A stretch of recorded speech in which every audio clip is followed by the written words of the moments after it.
हरि ओम। ओम गम गणाधिपतये नमः। ओम ऐं श्री सरस्वत्यै नमः। ओम गुरुदेवोभ्यो नमः। ओम परमात्मने नमः। ओम श्री कृष्णाय नमः। ओम राधा वल्लभाय नमः। ओम उमा महेश्वराभ्यां नमः। ओम सच्चिदानंद रूपाय विश्वोत्पत्त्यादिहेतवे तापत्रय विनाशाय श्री कृष्णाय वयं नमः।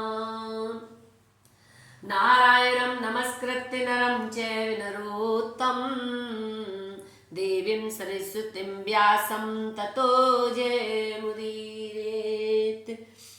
हरिओम। नमस्कार दोस्तों, जय श्री कृष्ण, राधे राधे। सभी भक्तों को हमारे YouTube चैनल पर आप सभी का फिर से स्वागत करती हूँ मैं। आज आप सुनेंगे कार्तिक मास के महात्म्य का 12वां अध्याय और साथ में आप गणेश जी के 12 नाम सुनेंगे जो बुद्धि बढ़ाने वाले हैं।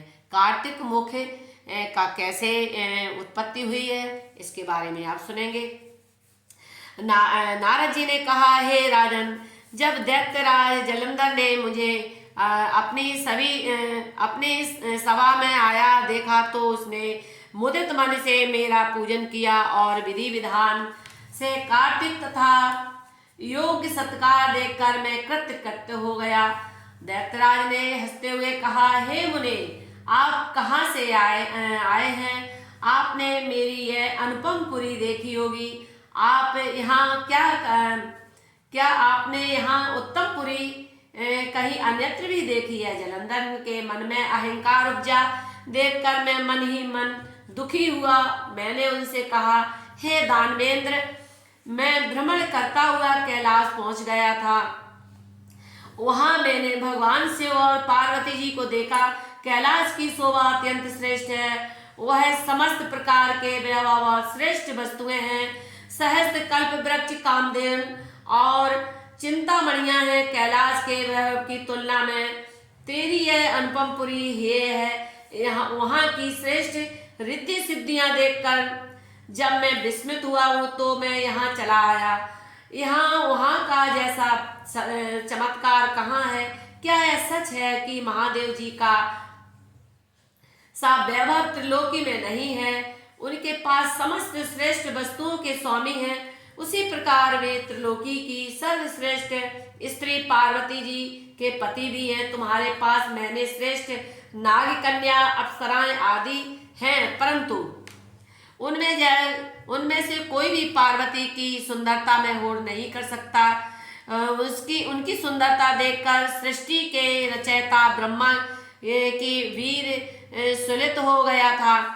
हे दानवेंद्र, तुमने जब पूछा है तभी मैंने तुमको यह बताया है कि महादेव के समान त्रिलोकी में कोई भी वैभवशाली नहीं है। हे राजन, जलंधर के पास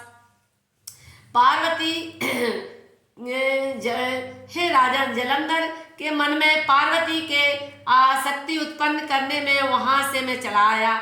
मेरे मुख से पार्वती की सुंदरता का विशद वर्णन सुनकर जलंधर कामदेव से पीड़ित हुआ।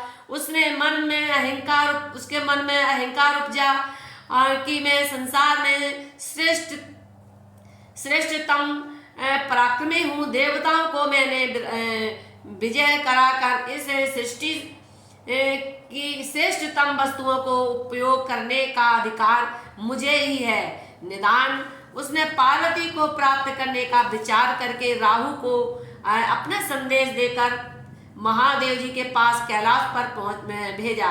राहु जब जलंधर का दूत बनकर कैलाश पर पहुंचा तो उसने अपना दुष्ट प्रकृति से चंद्रमा के द्वारा अलौकिक कैलाश की धवल छटा को श्याम रंग में बदल दिया।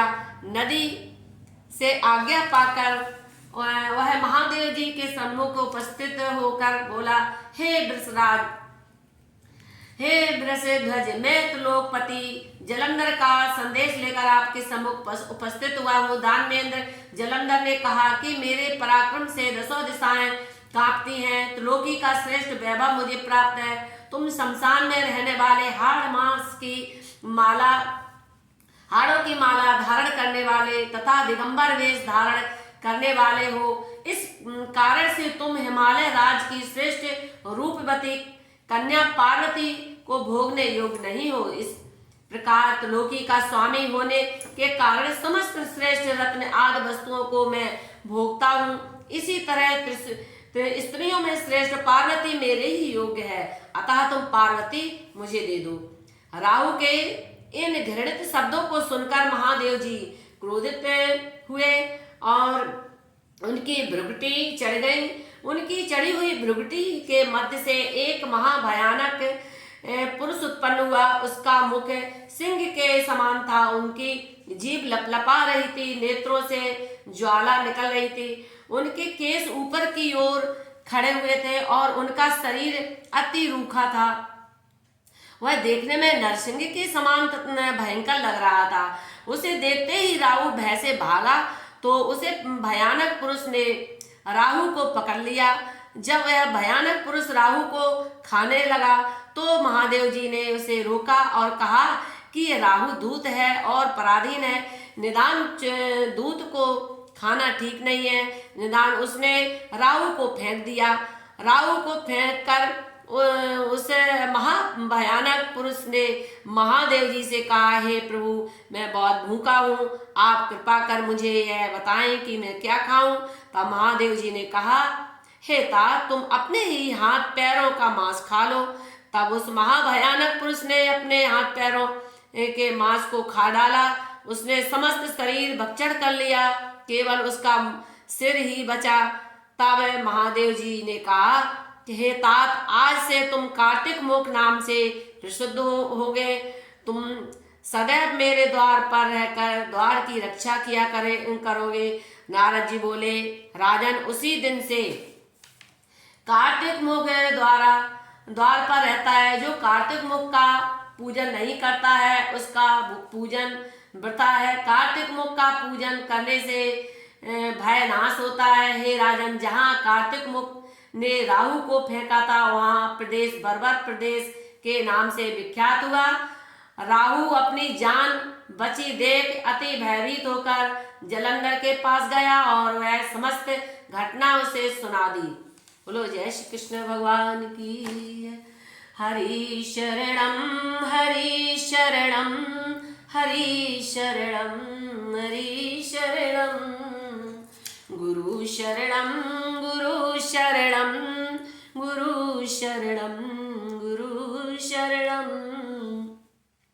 बुद्धि को बढ़ाने वाले गणेश भगवान के ये 12 नाम आपके समक्ष रखती हूँ। प्रथम वक्रतुंडम च एकदंतम द्वितीयकम तृतीयम कृष्ण पिंगाक्षे गजभक्तम चतुर्थकम लंबोदरम पंचमं च षष्ठं विकटमेव च और सप्तमं विघ्नराजेन्द्रं धूम्रवर्णं तथाष्टकं नवम भालचंद्रं च दशमं तु विनायकं एकादशं गणपतिं द्वादशं गजाननं द्वादशैतानि नामानि त्रिसंध्यं पठेन्नरा न च विघ्न भयं तस्य सर्वसिद्ध कर प्रभु। इस तरह से गणेश जी के ये 12 नाम जो प्रतिदिन सुबह शाम दोपहर में इनको जपता है और उनकी सारी जीवन की विघ्न बाधाएं दूर होती हैं। इस तरह से ये 12वां अध्याय समाप्त हुआ। हरि शरणम हरि शरणम हरि शरणम हरि शरणम सदा सब प्रेम से बोलो हरि शरणम हरि शरणम।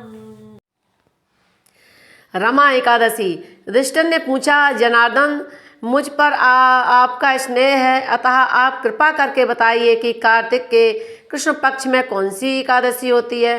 भगवान श्री कृष्ण बोले, राजन, कार्तिक के कृष्ण पक्ष में रमा नाम की विख्यात और परम कल्याणमयी एकादशी होती है।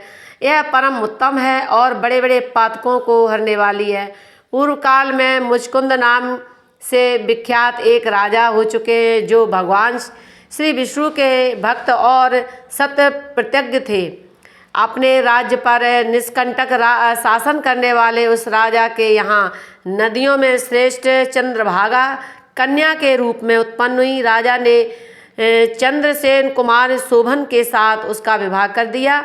एक बार शोभन दशमी के दिन अपने ससुर के घर आए और उसी दिन समूचे नगर में पूर्ववत ढिंढोरा पिटवाया गया कि एकादशी के दिन कोई भी भोजन न करे।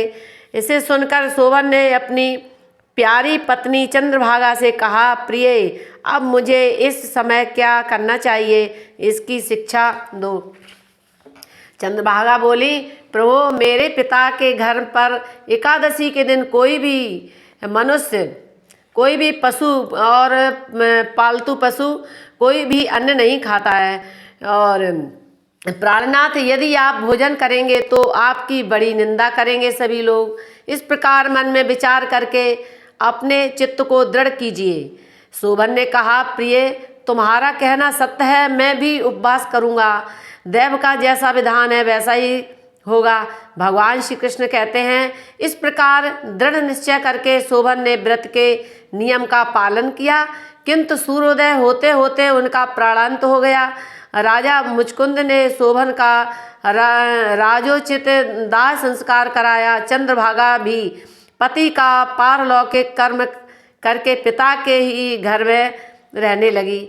नृप श्रेष्ठ, उधर शोभन इस व्रत के प्रभाव से मंदराचल के शिखर पर बसे हुए परम रमणीक देवपुर को प्राप्त हुए। वहाँ शोभन द्वितीय कुबेर की भांति शोभा पाने लगे। एक बार राजा मुचकुंद ने नगरवासी विख्यात ब्राह्मण सोम शर्मा तीर्थ यात्रा के प्रसंग से घूमते घूमते मंदराचल पर्वत पर पहुँचे, जहाँ उन्हें शोभन दिखाई दिए। राजा के दामाद को पहचान कर वे उनके समीप गए। शोभन भी उस समय द्विज श्रेष्ठ सोम शर्मा को आया हुआ देखकर शीघ्र ही आसन से उठकर खड़े हुए, उन्हें प्रणाम किया। फिर क्रमशः अपने ससुर राजा मुचकुंद, प्रिय पत्नी चंद्रभागा तथा समस्त नगर का कुशल क्षेम पूछा। सोम शर्मा ने कहा, राजन, वहाँ सब कुशल है। आश्चर्य ऐसा है कि सुंदर और विचित्र नगर तो कहीं किसी ने भी नहीं देखा होगा। बताओ तो सही, आपको इस नगर की प्राप्ति कैसे हुई? शोभन बोले, द्विजेंद्र, कार्तिक के कृष्ण पक्ष में जो रमा नाम की एकादशी होती है, उसी का व्रत करने से मुझे ऐसे नगर की प्राप्ति हुई है। ब्राह्मण, मैंने श्रद्धाहीन होकर इस उत्तम व्रत का अनुष्ठान किया था, इसलिए मैं ऐसा मानता हूँ कि यह नगर स्थायी नहीं है। आप मुचकुंद की सुंदरी कन्या चंद्रभागा से यह सारा वृतांत कहिएगा। शोभन की बात सुनकर ब्राह्मण मुचकुंदपुर में गए और वहाँ चंद्रभागा के सामने उन्होंने सारा वृतांत कह सुनाया। शोभ शर्मा बोले, सुबह मैंने तुम्हारे पति को प्रत्यक्ष देखा है। इंद्रपुरी के समान उनके दुर्धर्ष नगर का भी अवलोकन किया, किंतु वह नगर अस्थिर है, तुम उनको स्थिर बनाओ। चंद्रभागा ने कहा, ब्राह्मण से, मेरे मन में पति के दर्शन की लालसा लगी हुई है, आप मुझे वहाँ ले चलिए। मैं अपने व्रत के पुण्य से उस नगर को स्थिर बनाऊंगी। भगवान श्री कृष्ण कहते हैं, राजन, चंद्रभागा की बात सुनकर सोम शर्मा उस स्थान पर ले गए और उस पर्वत के निकट वामदेव मुनि के आश्रम पर पहुँचे। वहाँ ऋषि के मंत्र की शक्ति तथा एकादशी सेवन के प्रभाव से चंद्रभागा का शरीर दिव्य हो गया तथा उसने दिव्य गति प्राप्त कर ली। इसके बाद वह पति के समीप गई। अपनी प्रिय पत्नी को आया हुआ देखकर शोभन को बड़ी प्रसन्नता हुई। उन्होंने उसे बुलाकर अपने वाम भाग में सिंहासन पर बिठाया। तदंतर चंद्रभागा अपने प्रियतम से यह प्रिय वचन कहा, नाथ मैं हित की बात कहती हूँ, सुनिए। जब मैं 8 वर्ष से अधिक उम्र की हो गई थी, तब से लेकर आज तक मेरे द्वारा किए हुए एकादशी व्रत से जो पुण्य संचित हुआ है, उसके प्रभाव से यह नगर कल्प के अंत तक स्थिर रहेगा तथा सब प्रकार के मनवांछित वैभव से समृद्धशाली रहेगा। नृपश्रेष्ठ, इस प्रकार रमा व्रत के प्रभाव से चंद्रभागा दिव्य भोग, दिव्य रूप और दिव्य आभरणों से विभूषित हो अपने पति के साथ मंदराचल के शिखर पर विहार करती हैं। राजन, मैंने तुम्हारे समक्ष रमा नामक एकादशी का वर्णन किया है। यह चिंतामणि तथा कामधेनु के समान सब मनोरथों को पूर्ण करने वाली है। जय श्री कृष्ण। हरि शरणम हरि शरणम हरि शरणम हरि शरणम हरि शरणम हरि शरणम हरि शरणम हरि शरणम। सदा सब प्रेम से बोलो हरि शरणम हरि शरणम।